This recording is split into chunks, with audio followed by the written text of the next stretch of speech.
It Maybe was 'cause asking they me, had to start okay. setting this, so Yeah, you had to- but I feel like I've gone in other times. Okay.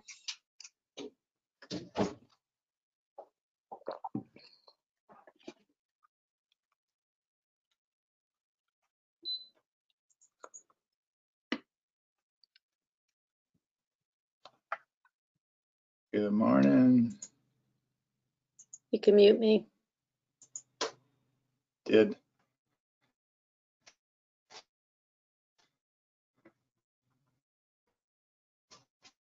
You did my able-bodied assistant, co-organizer. Am I allowed to talk about what we did last night? It is a first in my entire life. Come on, hon. Am I allowed to tell the story?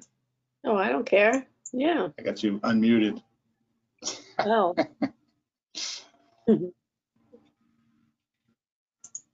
All right, so for those of you who are on already, we got, I should get started, but just a quick personal note. So my wife, like, a lot of individuals like to color their hair a little bit, and she was upset because after probably 7 or 8 weeks, her hair was starting to show signs of that coloring, and asked if I would help dye her hair, and I was absolutely mortified at that whole concept. And but I'm here to tell you that we successfully did that. She did 90%, I did 10. But I'm having observed it and seen the process, I think I could, probably do more of it the next time. But anyway, it was coming out of this COVID-19 thing with a whole lot of new experiences. So raise your hand if you think that was a good thing for somebody to do. So I'm going to start the recording here and welcome Claudia and Jeanette and John and Michelle, and see who else is on here. Looks like that's it so far. And didn't have as many people sign up for this one, but that's okay. I guess I have started the recording from the looks of things. So just clicked it again. So thanks again for joining us. This is the third of our series. We did accountability, coaching, motivating, and next time we're going to dig more deeply into the sales DNA, understanding the why behind people don't do or do what they say they're going to do. And I'm skipping the introduction for the most part. I think everybody on this call has been here before, but again, we've got the question panel there, and as well as chat. You can put notes in there, either of those, and feel free to, if for some reason we have a delay, and knock on wood, things have been working great, but sometimes I'll lose my audio connection for a short period. It usually comes back 20 to 30 seconds. So just hang in there with us. This is the screen of death that I've been dealing with. But again, the webinar has been working pretty good. So why sit in on today's session on motivation? Seems to be a common theme around production. Last couple here, motivating production, sales staff, and being better leader around the people around you. So appreciate you joining. And I learned that this stands for employees, tricks to motivate complacent employees. So that's an interesting topic. So what are we going to do? This is a note I sent out to some folks this morning. What we're going to try and cover is what I call timeless truths, different motivational styles, the importance of goals in all of this, and what are maybe some more traditional motivation methodologies, as well as COVID-19 update. And as I was preparing this, I kept thinking, what's our current reality and what are we dealing with as leaders? So thought that try and address that a little bit. My belief is that all human beings want to know that our lives have meaning to somebody else. And you only have to look at, people caring about how many likes they get on an Instagram post or something to know that that's a reality. And we wear our team colors in public, and we we're all concerned about what other people think to a fault, to a large extent, but that's just, the way that we're wired as humans. I also believe that humans, generally speaking, are wired to make a contribution. And, we want to leave the world a better place. And we have some research data that I'll be sharing. I'll be talking more about this later, how intrinsic motivation is a much bigger driver in the world today than what we call extrinsic or external motivation. So I'm a big advocate of a company called Objective Management Group. You've probably heard me talk about them before with the sales DNA assessment that I've been using since 2007 with hundreds and hundreds and hundreds of underwriters at this point. And but it's designed for salespeople. And there have been just shy of 2 million people who've been through this assessment, either as a developmental tool or as a evaluation tool for hiring, pre-hiring screening tool, essentially. And the research is very clear that half the people are primarily motivated by intrinsic, internal, and I'll talk about it more later what that means.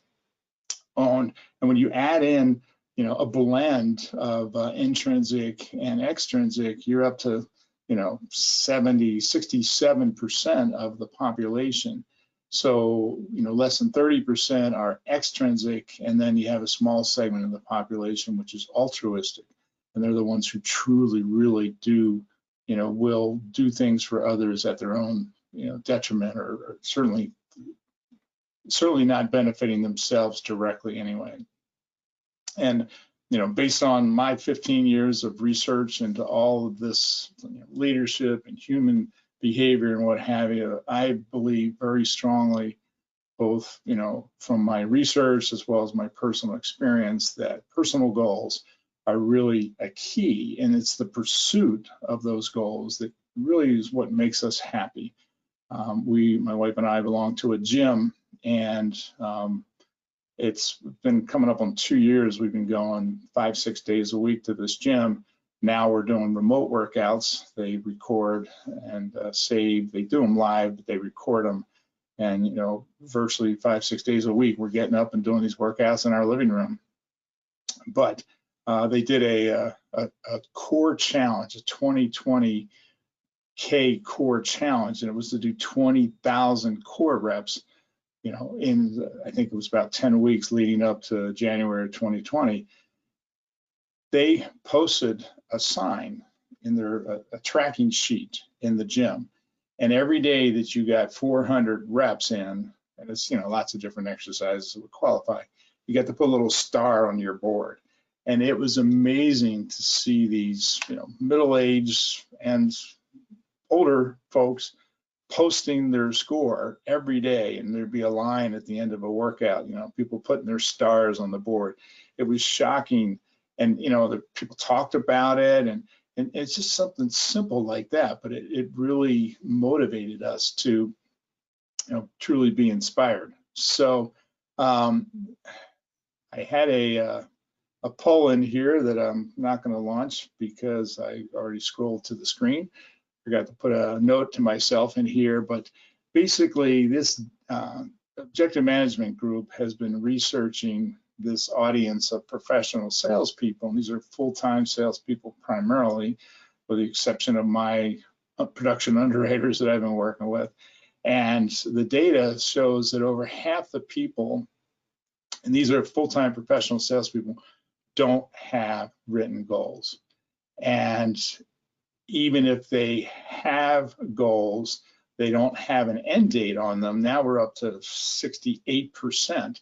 And a goal without a specific due date is really not a goal at all. And so there's only about 20% or so of the world, and I didn't even include the 6% in here. 79% of the people virtually don't have goals that are written with dates and any kind of plan to follow them. And it was reinforced by a survey that I heard about, a study done at University of North Carolina. This was in a presentation that Brian Ahern, and I have in the back references for you to download and to go find. But Brian Ahern did a 10-day course on influence, and he started it, ended about 2-3 weeks ago. And he presented the survey, how students were asked, whether they had set a goal for themselves to raise their letter grade by, a full grade, or full letter, I should say. And what was interesting is 14% had never really set a goal. Another 14% had set a goal to raise it, but kept it to themselves. And then 86% created public goals. And the probability of them raising that letter, their grade by one letter, increased dramatically when it became public. So goals is a huge thing, and we're going to talk about that in more detail, because when I work with companies, I find that there's just maybe they've been given work goals and in terms of new business growth and retention and all that, but I really think it's personal goals that drive us. And what we're talking about today is, how do you motivate people? How do you motivate those complacent employees? I believe it's helping them dig into and get in tune with their own personal goals. And maybe they've never done any goal setting, which is my experience. If you are a person, a leader that's helping your staff achieve their personal goals, you are going to be a leader that inspires them to perform, and somebody that they're going to be loyal to and want to work for and do extra time and all those sorts of things. And I'm not the first person to say this, that when employees leave and there's retention issues, it's because of the leadership, typically within a company. Now, it's true that there's a small segment of the population that aren't motivated.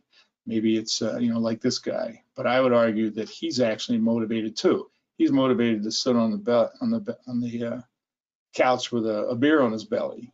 So it's not a question, are they motivated, but why are they motivated? And that's our job to figure that out.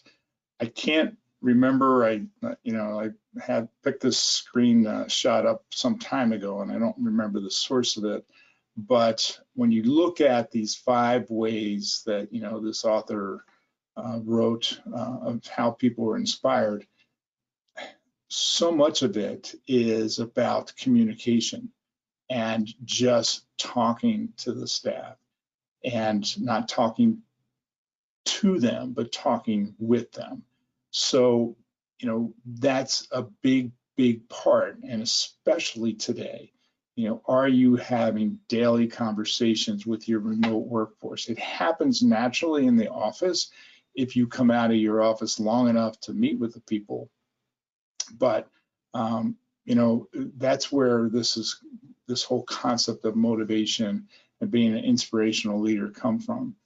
I believe that leaders determine the environment. So is it thriving, as this pot of basil that we had down at the Jersey Shore last summer, which did very, very well to some great caprese salads, or is it wilting? And this is one of my strongest beliefs from 4 decades of working, that leaders determine the environment, they determine the culture. And the old saying is, a fish stinks from its head down. I think it's a Hungarian proverb when I looked it up one time. Of course, that'll probably change because Google finds new sources or whatever, but a lot of different cultures state that leaders determine, and I've observed it. I've seen leadership change in organizations, and entire organizations change 3 years later. They're nothing like they used to be. So why do we need to motivate people? And the reality is, life's a roller coaster. It's up and down. We all go through those cycles, and it might be that your staff just doesn't have, never had the right programming, and were never raised in the right environment, or possibly you have never had a good, effective coach that was truly inspirational for you. So you don't know how to, effectively motivate people yourself. And it's just from your own personal experience. So, when you start talking about how are people motivated, you get into this area of extrinsic versus intrinsic. And so extrinsic is stuff from the outside. It's coming in externally into their world, money, fame, whatever. Intrinsic are things that are coming from within. And my personal experience is I played sports in high school. I played football and lacrosse. And, I got cut from the baseball team in 9th grade, so I picked up a lacrosse stick the next year. And I used to love to play lacrosse. My dad was a big baseball player his whole life. Up to age 75, he was still playing softball. And so I always wanted to play baseball. But when I got cut in 9th grade, I found this other sport. So football was actually something that I didn't care that much for because I was not very big and I got the snot beat out of me most times. But I did it for the roar of the crowd, my father's approval, all those external things. He never knew anything about lacrosse, so I certainly wasn't playing it for him. And, the good news, if any, is that I have a bunch of siblings and just about all of them played lacrosse after me, a couple of them NCAA champions in college. So at least I had a positive influence on a few of them. But, lacrosse is a game. I play ice hockey now, and it's something that I still play. Started at age 25. Excuse me. It's just something that gets in your blood. So it's internally motivated. If you want to understand more about this, I'd highly encourage you to read this book by Dan Pink called Drive. It's awesome, very informational, and very entertaining at the same time. And he basically says that intrinsically motivated people, which we saw is 68, 69%, and these are salespeople. I'm guessing the general population is even higher than, the salespeople. There used to be a much higher percentage who are money motivated, and even that has dropped off. But what do intrinsics want? They want the ability to be autonomous in their work, to decide when and where and how they do their work. They want to have what they call an asymptotic goal. So it's a never-ending goal of personal development and continue to get better and better and better at what they do, and that's where development comes in. And then a sense of purpose, so they want to leave the world a better place. And I think that describes the under 40 crowd, almost to a T, because they, to my mind, represent a lot of these things. So I use this sales DNA assessment, as I talked about, Objective Management Group. It's the top sales assessment 9 years in a row now. And got to update my slide, find another gold emblem to put up there, running out of room. But out of this assessment, we actually uncover a lot of the detail about your staff. And again, I've been using this with production underwriters since 2008. And so here's an actual screenshot from one of my clients. This is a list of all the people, and notice that there's intrinsic, extrinsic, or combined, and now we've added altruistic too. I need to update this slide to show you how motivated the person is and how they are motivated. And this is for success in production. So it's not social motivations. That's different. I use a different tool to understand that with people because I think that's important as well. But how you're motivated professionally for success in sales or production is what this is measuring. So armed with this information, we now have a pretty good insight into the person. But OMG takes it a lot further. If you look at, if you can read these, loving to win versus hating to lose, spending money to create pressure, so you put the money out there first, or do you wait till you make it and then self-reward yourself? Do you like being pressured externally or internally, etc.? And you can see all the different breakdown in terms of understanding how to work with your team. And if you as a manager have this insight into each individual on your team, you're going to know specifically how to coach each one. again, from my research, I've determined that, happiness comes from the continual pursuit of a worthy goal. But how many people actually have goals? As we saw, not a majority of the population. In fact, the reality is most people spend way more time planning a one-week vacation. I don't think there's a lot of that going on right now because we don't know when we're going to be able to go, but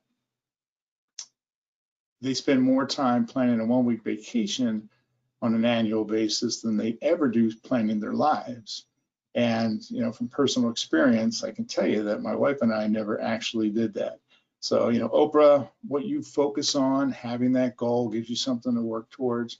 And, Andrew Carnegie, one of the wealthiest men ever in this country, talked about how, having goals gives us, allows us to be happy and inspired. So, I think it's really important. People are afraid to set goals because they're afraid they won't make them. But my experience, nobody else really cares whether you make your goal or not. But if you have it, it's what gets you out of bed in the morning and inspires you to work a little harder. Why is that? So Simon Sinek wrote this book called Start With Why. It's another one that's on my list. I don't think I remember to put it in the resources at the end, but it's a great book that helps explain.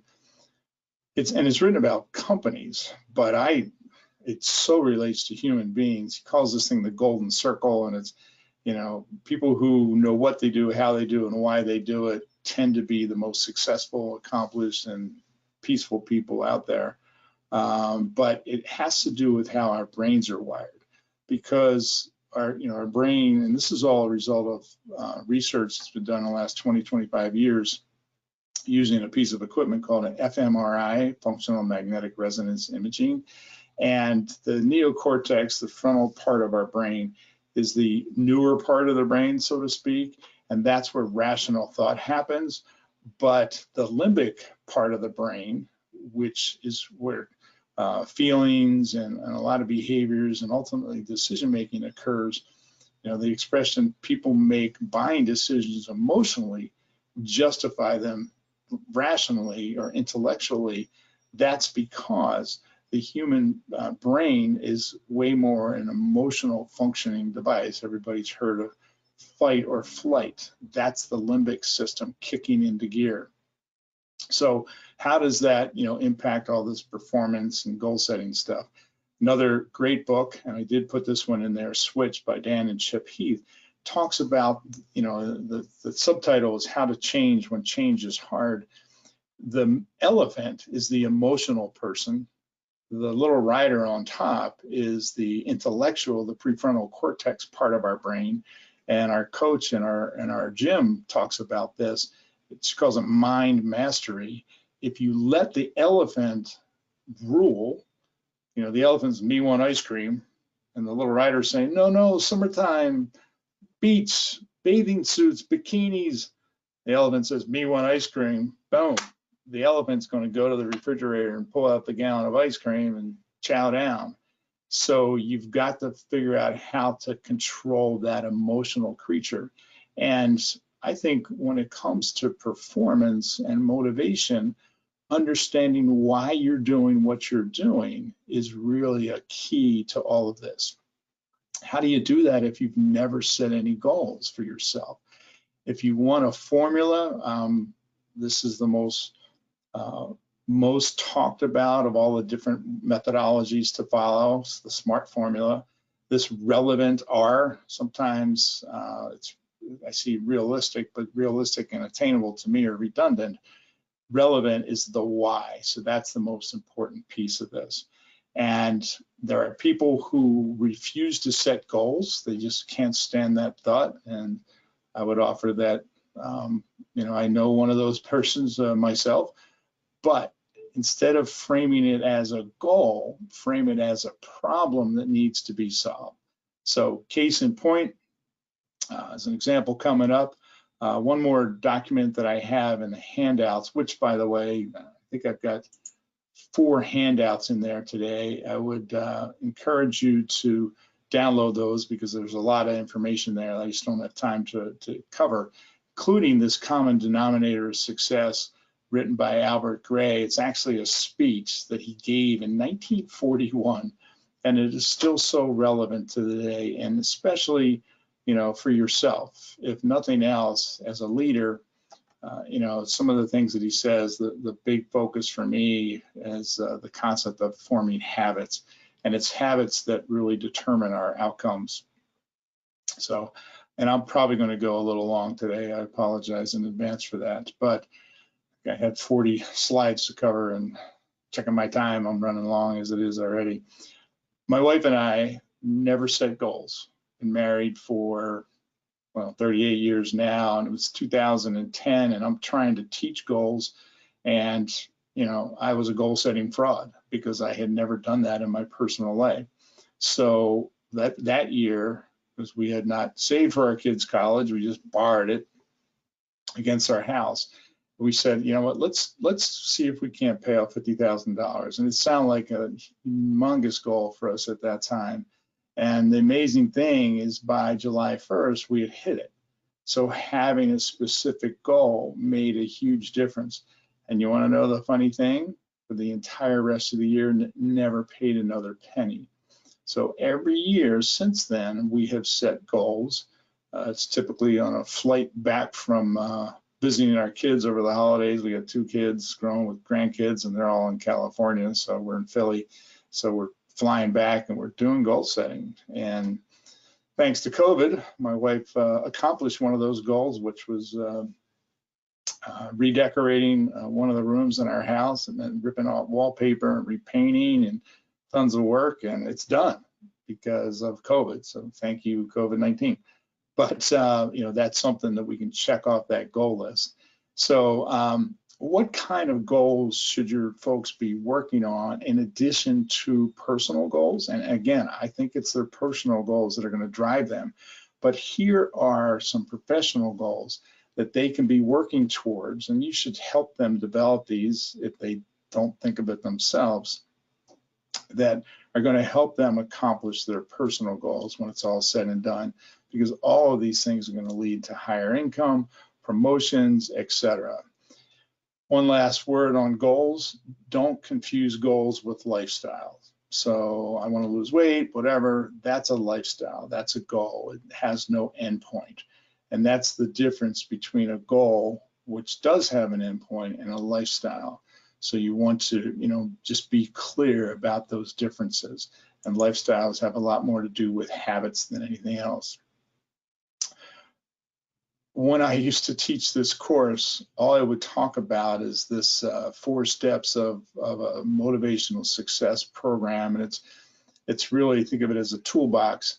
So if we are clear in defining what it is we're looking for, we train the staff, we follow up with them, and, you know, the 4 R's, which I'll talk about, then, you know, that's what we need. So that's the structure. The 4 R's are, you know, rewards, recognition, repercussion, reviews. And the point of this is that we're not trying to use them to create motivation. The motivation from individuals, and it's up to them, by the way, this is on them. You cannot motivate somebody. You've just got to help them to motivate themselves, because if you're the source motivating them, forget it. None of those people trying to get 20,000 reps, I think I hit mine on December 30th, you know, was motivated by the coach. You know, we weren't doing it. Yeah, we wanted to, you know, have a little swagger walking around the gym. Not that it makes a huge difference to anything other than the fact that we can say, hey, I did it. I did 20,000 core reps in 10 weeks. But, you know, they set the goal out there, but it was us wanting to just be healthier that let us do it. So, you know, the rewards and recognition thing, which is something that always comes up in conversations about motivation, they can be effective. In fact, one of the articles that is in the handouts, I'll talk about in a little bit, has some stuff about incentives and, you know, motivational things. But they're good to reinforce behaviors. And there's some examples, you know, time off or tickets to the movies or whatever, when all this stuff is allowed. the positives of rewards and recognition, that's easy. It shows appreciation, etc. The negative, if you're using it to just instill motivation, you'll create what's the word? Just people that are just trying to do it to accomplish the objective. It doesn't necessarily motivate everybody. I know one of my clients was ringing a bell when somebody had a big binder, and they had a daily stand-up meeting. Everybody come together at 2 o'clock, whatever it was, and they, somebody had a nice binder, they would ring a bell or let that person ring the bell, and that was demotivating for some of the underwriters. The last thing they want to do is stand in front of everybody and ring a bell about something they did. So you got to be aware of the individual person themselves.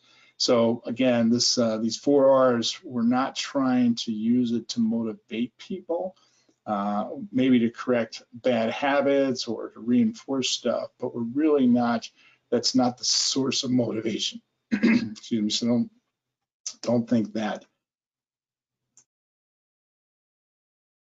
Excuse me for allowing a frog in my throat. I don't know where he came from, but so kind of summarize. This is really a toolbox. It's a concept of different ideas, and there's no silver bullet. There's no magic pixie dust you can sprinkle over people and all of a sudden get them motivated. But I do want to tell a story, and let's put these all up here so you can read it while I'm talking. 2014. I did a training program with a division of Amwins, and the manager is Keith George. And about 6 months into the program, and it was a 7-month program, I think, I was doing these leadership sessions, and I happened to be in California, so I had a couple of managers on the phone. And Keith and I were talking at the start of the phone call, and he said, Mike, he goes, the crazy thing is, he said, I've been working with these guys for over 20 years, and they've never come to me with their personal stuff like they've been coming to me in the last 2 or 3 months. I know more about these guys than I've ever known in 20 years. I'm like, Keith, why do you think that is? He goes, I really don't know. I'm going to tell you. It's because you're coaching them, which I think is a key component of this, consistently. And as a result, they know that you're genuinely interested in them. And that third paragraph is, that's them coming to him. And, he also talked a little bit about how, the competitive juices got flowing. And these guys are my age, so they're all like 65 plus or minus. And so they've been in the industry 30 years. And that team of underwriters produced $600,000 in new revenue the year after the program by implementing the stuff that I taught and Keith reinforced. So, and trust me, these guys watch one of their peers get laid off because of carrier non-renewed a big chunk of their business. And, I'm sure they were all like wanting to work for another 5 to 10 years to set themselves up for retirement and had to be worried about that. So they were motivated internally by that, but I truly believe it was Keith was, the key to the success of that. So a couple of the resources that I provided, I said I would try and update this relative to today. And what's interesting is that there's companies, listed as referenced in this article, and that Time article from March 13th is in the handouts. And if you're reading that, it starts out talking about like virtual reality and avatars and stuff like that. And I'm like, this can't be the same article. But you have to get about a third or 2/3 of the way into it to read the stuff that I quoted here. And it's this remote communication is just not the same. So what we're experiencing now with Zoom and GoToWebinar and all that stuff, that's not as good as being face-to-face. And the second article is actually one of 3 in the other handout from Sales and Marketing Management magazine. Everyone will remember how their boss responded today in this time, and if there's one thing that I can encourage you to do, it's to make sure that you're touching base with every single person on your team every single day. Find out how they're doing, how's it going? because, you know, again, to quote, we're all in the same storm, weathering the same storm, but we're not all in the same boat. And if somebody's got a loved one that's got COVID-19, you know, worst case scenario, they passed away. I mean, they're going to be off their horse for a while. And, you know, your perspective, like a lot of people, you know, this whole shutdown is ridiculous. You know, we shouldn't have ever done it. It's crushing the economy, and businesses are, you know, the human impact is huge, and government debt. You know, if you lost a loved one in COVID-19, I think you'd have a different perspective on it. So that's it. Not too bad in terms of overtime. Again, here's that Time article where the person's reference saying it's just not the same. This video conferencing, you're staring at a camera or a hole in your laptop computer or whatever. It's different than being face-to-face with somebody. You can read so much more in terms of body language. It's a lot better than a phone call. So that's why I'm trying to do it with virtually every potential client or existing client I'm talking to. I'm like, hey, let's do a Zoom, let's do a FaceTime, let's do a, you know, whatever. But it's still not the same as being there. It's never going to replace face-to-face. People are just too wired to be in person and sharing an experience together. The workplace motivation thing, that's that big article, and it's got the second article in that handout is about employees prefer possibilities, not foosball or something. It's about, you know, like 86% or something of the employees surveyed didn't really care about having fun at work. They really wanted to know that they had opportunity at work. And it's funny, I have a client that installed a foosball and a beer meister, and at 5 o'clock, you know, at least the millennials were all, I hate to use that term, but the under 40s, under 30s in that case, they're all in there playing ping pong. And he was excited about it because they weren't leaving until 7:30, 8 o'clock at night. And when they weren't on the table, because they're waiting their turn, they're back at their desk working. So he saw, you know, an increase in their work throughput because it became a social environment for them. And that may be fine, you know, when you're single or, you know, just young in life, don't have kids and all that kind of stuff, but that all goes out the window once you got to get home to dinner and all that sort of stuff. So lasting motivational thing is a lot more to do with the leadership and how much love they feel from you in terms of their own ability to be promoted. So with that, there will be a quick survey at the end. Just what is one thing you got from today? I'd appreciate it if you fill that out. We'll take a look at the question screen. If you have any questions, please feel free to fill them in at this time. Otherwise, happy to help you with your business any way that I can. And hopefully you'll join me next week for the final of these sessions. I'm going to cover 4 or 5 of the sales DNA things that come out of this assessment. It's the why people don't execute when you've taught them the skills and they still don't perform. This will help you understand the why. So thanks, ending this webinar, and look forward to hopefully speaking with you next week. Bye-bye. Be safe.